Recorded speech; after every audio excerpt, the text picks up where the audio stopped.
Let's keep calm and mother on.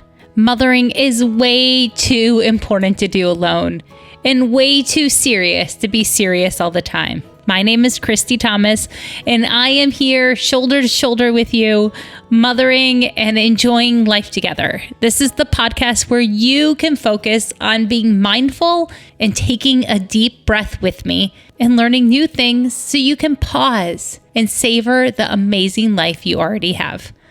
Now let's go. Let's have some coffee together. Today, I just want to have a friend-to-friend coffee chat with you. The other day, I had a conversation with a college friend that I haven't seen in years over Instagram. And she posted a thing about how mothering her 3-year-old is really hard. She was just having a rough day. She also has a newborn that was born during the pandemic. And right away, I could just tell, I know this person. I know what she studied. She teaches parenting classes, and I know she's doing a great job. But I know I've felt that way too, where it's really, really, really easy to think that you're just failing in every way possible, and that day just feels bad. It's hard to get out of the weeds of your thoughts sometimes. So as I started talking back and forth with her, I reminded her, right? Like that she's like you guys, that if you're here listening to this podcast, it's because you deeply care about relationships. You wouldn't listen to this podcast if you didn't have a growth mindset about relationships, knowing that you could always get better and that we're all growing until our very last breath. And with this mom, I needed to remind her because she has so much background knowledge. She's read all the books. She's went to classes. She's an expert to other people. That she doesn't have to be perfect just because she knows so much knowledge. That her baseline for what a bad day looks like is probably pretty high. Maybe that resonates with you.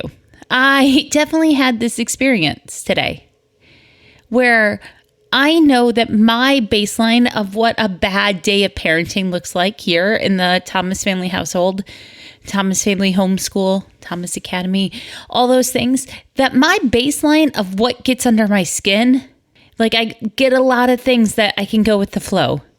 But when I feel like I'm having a bad day, it's still a pretty good day for a lot of people. And so why does that happen? Why does that happen that if you're a conscientious parent and you get stuck in this thought pattern of that this is just like the worst day ever, how do you get out of it? And that's what we're going to talk about today. Let me grab a sip of tea. The first thing to remember is that our minds are sticky. And I've done a podcast before with an author about this that wrote a kid's book called Sticky Mind, Sticky Brain. So I'm going to link that in the show notes. So when you start to think that this is the worst day ever, your brain starts collecting like an avalanche, a snowball rolling down the hill, all the evidence that this is the worst day ever. So you have to interrupt it.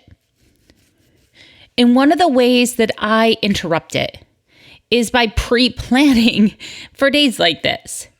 When I have good days, I save things on my phone. I have a special album saved on my iPhone of the good days.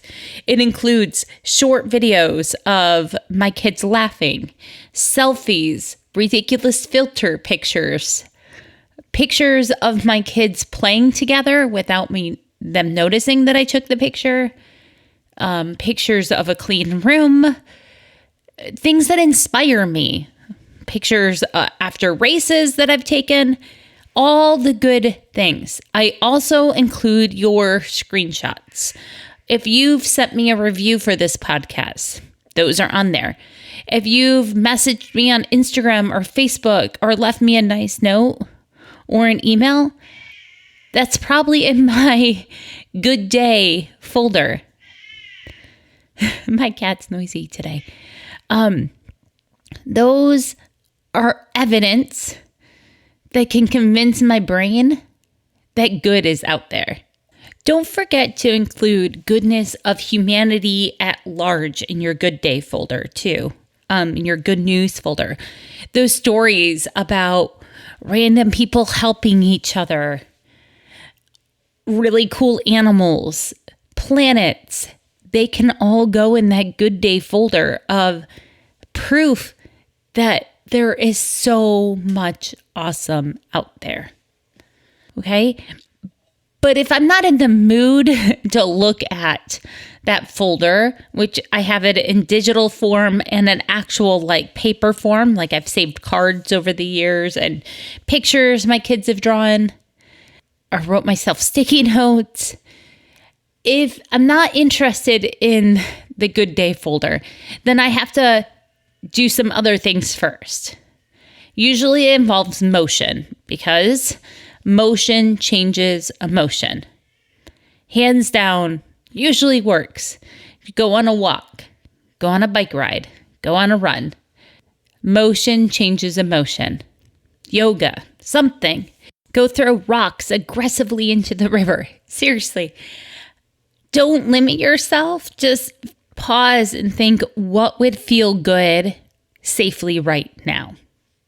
And find a way to do that. Like tomorrow, I know that it's going to be rainy. So I'm probably going to play a bunch of games of tag or that Sardines hide and seek game, because that's going to be motion that we can do, or just dance that I can pre-plan right now for my bad day. The second strategy I have is to do something that has a quick win, like vacuuming and leaving the pretty lines on the floor, or doing the dishes. Something where I can see an outcome right away. That helps me because so many tasks in parenting, right? We're looking at the long term and we're not seeing progress right away. And if that doesn't work, then I try to look to make sure I've had water or protein. And if that doesn't work, I begin to think that it's probably like a sensory overload thing and that I'm craving some sort of rest. And usually for me, the type of rest that fills me up best and helps me shift is sensory rest, where I put on headphones and I quiet the noise around me. I choose my own music. Sometimes I just put on the headphones to make life a little bit quieter, because there's nothing wrong with noisy kids. It's just that my body can't always handle the noise. The other type of rest I do is creative rest. I get out art supplies and I draw or doodle, I stitch, I knit. You can bake something creative that just allows me to focus on a process of making and noticing and being present. There's something about making good, true, and beautiful things in the world. And on a bad day where I can only see my faults, making art, especially because I love doing art that's messy and I know it's never going to be perfect. My favorite type of art is chalk pastels or watercolor, where everything blends and is fuzzy together. Then I can relax into it, because even the most beautiful artwork has a flaw in it somewhere. So I hope that this podcast, our coffee talk or cup of tea talk, whatever your beverage is, helps you feel less alone. If you have just one of those worst day ever, you want to move to Australia type of parenting days. You're not alone. When those days happen, they happen to all of us. And from talking to my mom, they can happen even when you don't have kids in the house. Just, it's part of being human. Part of being human. And being a human is a really good place to be. I am so glad you're here with me on Earth right now. I feel so lucky to be here on Earth with you right now. Now let's talk about our self-care. If you haven't started your good day folder, obviously that is a good self-care activity. Also, if you haven't doodled or made art of any way, watercolor, chalk pastels, crayons, whatever floats your boat, please do it. And then message me on Instagram and send me the photo of something you made. Yesterday, when I was feeling frustrated, I got out my chalk pastels and I drew a picture of America's new favorite poet, right? Amanda Gorman in her yellow coat at the inauguration. That felt good to just pause and see the beauty somewhere else. And for your family fun idea, choose some motion to do together. Maybe that's balloon volleyball, Sardines, which is a type of tag that you can Google, hopscotch, hide and seek, just dance, or a dance party. Just don't forget to do motion. Oh, the other thing that I've been wanting to do for a while, maybe this will inspire someone.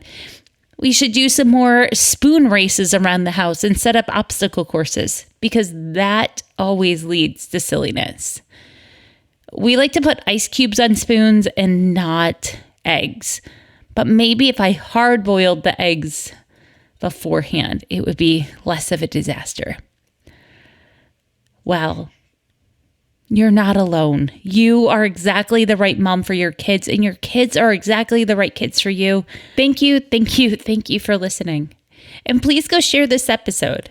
Text it to 3 people that you think could really use a pep talk to know that they're not alone if they have a no good, very bad day that makes them feel like they want to move to Australia.